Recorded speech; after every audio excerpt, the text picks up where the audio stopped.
અરવલ્લીમાં civil હોસ્પિટલનું કામ 1 મહિનામાં પૂરું કરવા કોંગ્રેસનું અલ્ટિમેટમ। અરવલ્લીમાં સિવિલ હોસ્પિટલને લઈ કોંગ્રેસ આક્રમક મોડમાં। મોડાસા ખાતે બની રહેલી નવીન સિવિલ હોસ્પિટલનું કોંગ્રેસે નિરીક્ષણ કર્યું। 31 માર્ચ સુધીમાં સિવિલ હોસ્પિટલનો લાભ આપવા કોંગ્રેસની માંગ। સિવિલ હોસ્પિટલનો વર્ક ઓર્ડર જુલાઈ 2022માં આપ્યા બાદ 1.5 વર્ષના સમયગાળામાં કામ પૂર્ણ કરવાનું હતું। સિવિલ હોસ્પિટલના નિર્માણની અવધિ ઉપરાંત 2 વર્ષ થવા છતાં હજુ સુધી નથી મળ્યો લાભ। સિવિલ હોસ્પિટલનું કામ 1 માસમાં પૂર્ણ કરવા કોંગ્રેસનું અલ્ટિમેટમ। 1 માસમાં સિવિલ હોસ્પિટલ શરૂ નહીં કરાય તો કોંગ્રેસ આગામી સમયમાં આપશે વિવિધ કાર્યક્રમો। ઉલ્લેખનીય છે કે જિલ્લો નિર્માણ થયાના 13 વર્ષ બાદ હજુ સુધી શરૂ નથી થઈ સિવિલ। રિપોર્ટર જગદીશ પ્રજાપતિ, અરવલ્લી। અરવલ્લી જિલ્લા કોંગ્રેસ સમિતિનું પ્રતિનિધિ મંડળ આજે જે જિલ્લાના મથક મોડાસા ખાતે સિવિલ હોસ્પિટલની જે કામગીરી થઈ રહી છે તેની મુલાકાત લીધી।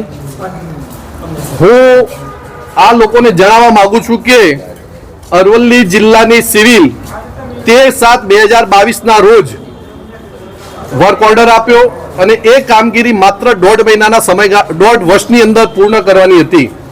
નવાઈની વાત તો એ છે કે એ 1.5 વર્ષનો સમયગાળો પતી ગયો અને એના ઉપર પણ 25 મહિના એટલે કે મુદતની અંદર 2 વર્ષ ઉપરનો સમયગાળો થયો છતાં આ સિવિલની કામગીરી પૂર્ણ થઈ નથી।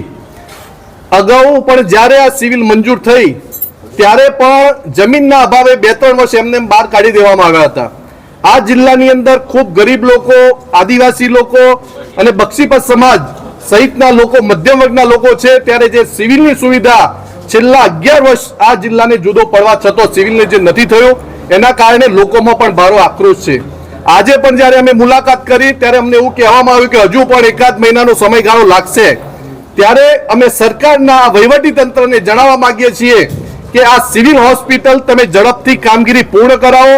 વારંવાર તમે જે દિવસો વિલંબ કરી અને જે લોકોના જિલ્લાને જે સિવિલનો લાભ મળવો જોઈએ લાભ મળતો નથી એના કારણે લોકોમાં પણ ભારે આક્રોશ છે। જો આ સિવિલનું કામ 1 મહિનાની અમને મુદત આપી છે એટલે 31/3 સુધીમાં જો કાર્યક્રમ આ સિવિલ હોસ્પિટલની કામગીરી શરૂ કરી અને લોકોને સુવિધા નહીં મળે તો અરવલ્લી જિલ્લા કોંગ્રેસ આગામી દિવસોની અંદર આ લોકોને સદબુદ્ધિ આપે એ માટે યજ્ઞ હવન અને ધાર્મિક કાર્યક્રમો કરી પણ વહીવટી તંત્રને સરકારને સદબુદ્ધિ આપે એ માટેના તમામ કાર્યક્રમો કરવામાં આવશે અને જલદ કાર્યક્રમો પણ કોંગ્રેસ દ્વારા આપવામાં આવશે।